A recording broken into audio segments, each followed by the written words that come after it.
In the middle of Los Angeles, one of the largest and busiest cities in the world, a serial killer was hiding in plain sight for over 20 years. He lived in a normal house, had neighbors, a job, a family, and a life that looked completely ordinary from the outside. But behind that normal life was a secret so dark that even experienced detectives were shocked when they finally discovered it. What made this killer different from most serial killers was not just the number of victims or how long he avoided capture. It was the fact that, at one point, he simply stopped killing for more than a decade. He didn't get arrested. He didn't leave the country.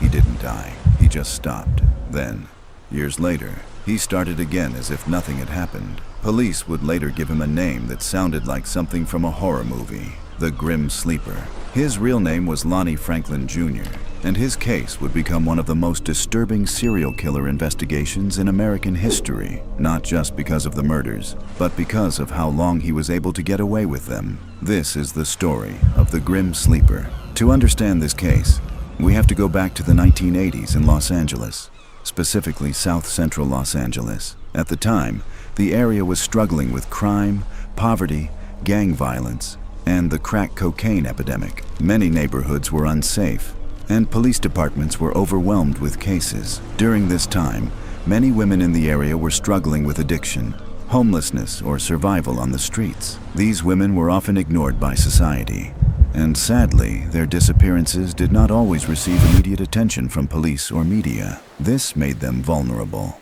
and someone was watching. Between 1985 and 1988, the bodies of several young women began appearing across South Central Los Angeles. They were found in alleys, dumpsters, and abandoned lots. Most of them had been shot.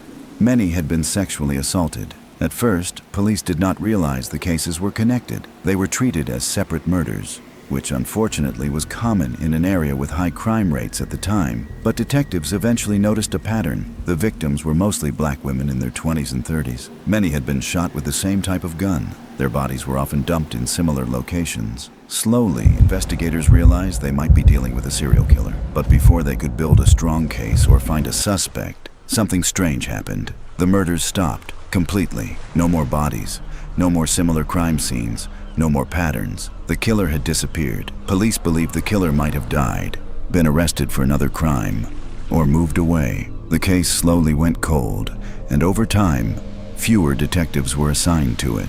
Eventually, the murders from the 1980s became just another unsolved case file. But the killer wasn't gone. He was just sleeping. For more than a decade, there were no confirmed murders connected to the earlier killings. Then in 2002, a young woman was found murdered in South Central Los Angeles. She had been shot, and the circumstances were very similar to the old murders from the 1980s. Detectives reopened the old case files and began comparing evidence. This time, forensic technology had improved, especially DNA testing. When they tested the DNA from the new crime scene and compared it to evidence from the 1980s murders, they discovered something terrifying. The DNA matched. This meant the same killer who had been murdering women in the 1980s had returned more than 10 years later and started killing again. That's when investigators gave the unknown killer a nickname, the Grim Sleeper, because he appeared to have taken a long break from murder. The discovery shocked detectives. It is very unusual for a serial killer to stop for that long and then start again years later. Most serial killers either get caught, die, or continue killing more frequently over time. But this killer had paused for over a decade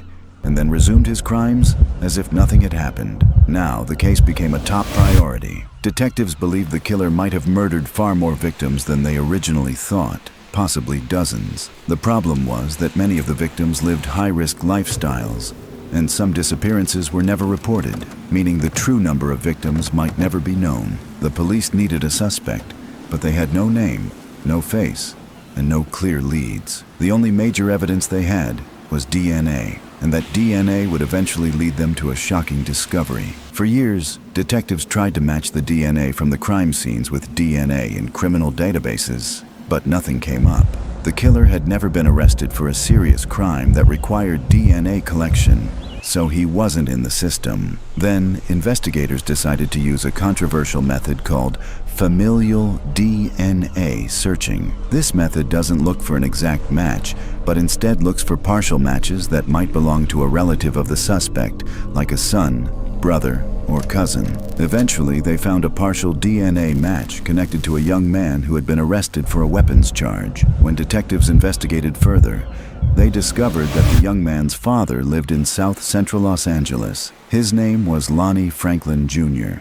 Franklin worked as a mechanic and sometimes as a garbage truck driver. He lived in a normal house in a normal neighborhood. Neighbors described him as quiet, friendly, and helpful. He often fixed cars for people in the neighborhood and didn't seem suspicious at all. But detectives began secretly watching him. They followed him, tracked his movements, and waited for a chance to collect something that contained his DNA. One day, Franklin went to a pizza restaurant. After eating, he threw his pizza crust and cup into the trash. Undercover officers quickly collected the items from the trash and sent them for DNA testing. When the results came back, the DNA matched the crime scene evidence. After more than 20 years, the Grim Sleeper finally had a name. In 2010, police arrested Lonnie Franklin Jr. at his home. But what they found inside the house shocked even experienced investigators. Inside the house, police discovered thousands of photographs of women. Many of the women were unconscious, partially clothed, or posed in disturbing ways. Some looked injured. Some looked like they might have been dead. Many of the women in the photographs were never identified. Investigators believe Franklin kept these photos as trophies, something many serial killers do to relive their crimes. Police released some of the photos to the public, hoping someone would recognize the women. Some were identified, but many remain unknown to this day. This discovery led investigators to believe that Franklin may have killed far more women than the ones he was officially charged with. Some detectives believe the number could be 20, 30, or even more. The house became known as one of the most disturbing crime scenes in Los Angeles history, not because of bodies found there, but because of the photographs. Hundreds and hundreds of women whose stories might never be fully known. During the trial, prosecutors presented DNA evidence linking Franklin to multiple murders. They also presented testimony from a woman who had survived an attack by Franklin years earlier. She had been shot and left for dead, but survived and later identified him. This testimony became one of the most important moments in the trial because it showed that Franklin had attacked women who survived, meaning there were likely more victims than police knew about. In 2016, Lonnie Franklin Jr. was found guilty of multiple murders and attempted murder. He was sentenced to death, but even after the conviction, the case was not truly over, because investigators still believe there may be many unidentified victims connected to him. The Grim Sleeper case is not just the story of a serial killer. It is also a story about society, policing, and whose cases get attention and whose cases do not. Many people believe the investigation moved slowly in the beginning because most of the victims were poor black women from South Central Los Angeles. Their disappearances did not receive major media coverage, and the cases were not always treated as urgent as they might have been in other neighborhoods. This led to public criticism and discussions about inequality in criminal investigations. Some people believe that if the victims had been from wealthier neighborhoods, the killer might have been caught much earlier. This part of the story makes the case even more disturbing, because it suggests that the killer may have continued for years partly because he chose victims that society often ignored. Even today, there are still many unanswered questions about the Grim Sleeper. How, why did victims he stop? Were for there over a really decade? He really stopped? Or were there victims that were never discovered? Who are the women in the photographs that were never identified? These questions may never be fully answered. Some investigators believe Franklin may have been responsible for many more murders than he was charged with. Others believe the long break in killings may have been because he was afraid of being caught, had family responsibilities, or simply chose to stop for a period of time. But the truth is, only he knew the real answers. The scariest part of the Grim Sleeper case is not just the murders or the photographs or the years he avoided capture. The scariest part is that he lived a normal life the entire time. He had neighbors, he had a job, he had a family, people knew him, people trusted him, and while everyone around him thought he was just another ordinary man living an ordinary life, he was hiding one of the darkest secrets imaginable. For more than 2 decades, he didn't run, he didn't hide, and he didn't move away. He simply lived his life right in the same neighborhood, waiting until he decided to kill again. And that is why the story of the Grim Sleeper remains one of the most chilling true crime cases in modern history. Subscribe.